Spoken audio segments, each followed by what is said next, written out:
Hello, my Belezas. So, today we are going to talk about Green Beret Captain Jeffrey MacDonald. Now, Jeffrey was a doctor, graduated from Princeton, a Green Beret Captain, and a deleter or unaliver, whatever y'all want to call him. So on February 17th, 1970, Jeffrey called Fort Bragg, North Carolina Military Police to come to his house that he shared with his pregnant wife, Colette, who was 16, their two daughters, Kimberly was 5, Christian was 2. The police arrived to a scene of carnage. MacDonald was lying unconscious over Colette's body. When he was moved, they seen her body was mutilated. Kimberly, 5, was found in her room, stabbed to death, and so was Christian, who was 2.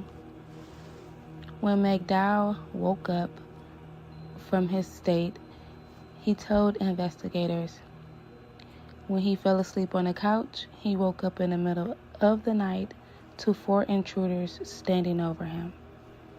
One woman with a long floppy hat on, and she also had a long blonde hair, wearing dark clothes. There was also 3 men. He could only remember the man with the army jacket. He said they was chanting, "Acid is groovy, kill the pigs." And on the headboard of Colette's bed was the word pig written in blood. He said they beat him with a club and stabbed him in the chest. This resulted in a partially collapsed lung. He lost consciousness after the struggle and woke up to a terrifying scene of his murdered family. Army investigators did not believe MacDonald's story.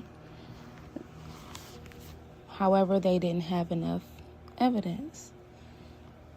They announced that MacDonald was a suspect, but 6 weeks later, again, since there was no break in the case, they closed the case and no charges was pursued against MacDonald. He applied and received an honorable discharge.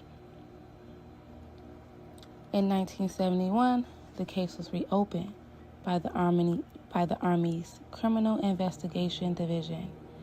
The FBI did a laboratory test of the bloodstains and other physical evidence. So, the case was reopened. In June 1971, the Criminal Investigation Division reported to the Justice Department that all the evidence still pointed to MacDonald. The next few years, the case remained at a standstill. In 1974, the known facts was presented to a federal grand jury at Raleigh, North Carolina.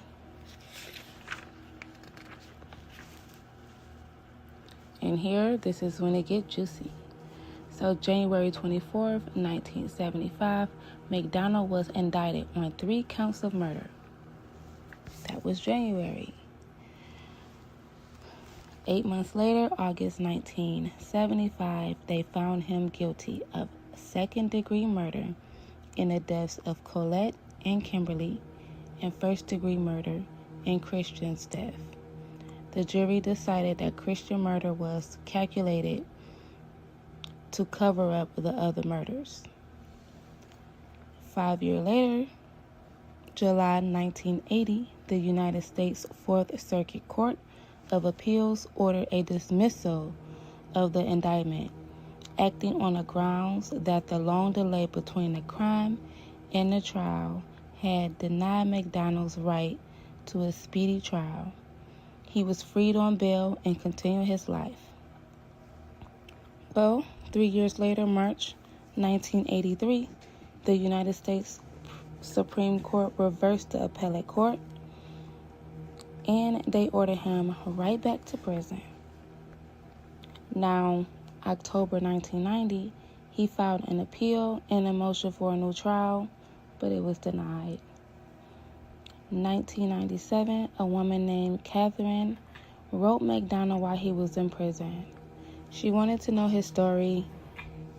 How can she help? She wanted him free. Now, Catherine was once a married woman, and she owned a children's drama school. So, I mean, why not? It makes sense. 2002, they got married at the California prison. MacDonald eventually got transferred to a federal prison in Cumberland, Maryland, to be closer to his wife. To this day, MacDonald say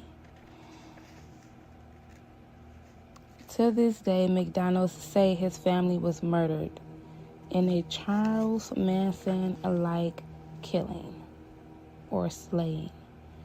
And he still said it was carried out by a group of hippies.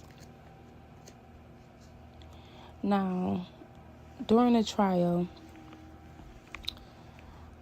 former U.S. Deputy Marshal Jimmy Britt alleged that he transported a woman named Helen, who repeatedly confessed to being at the MacDonald's house the night of the murder with the other members of a cult. But when she went to trial in 1979, she confessed that she never had no recollection of ever going to his house or even knowing him for that matter. So it all was a lie.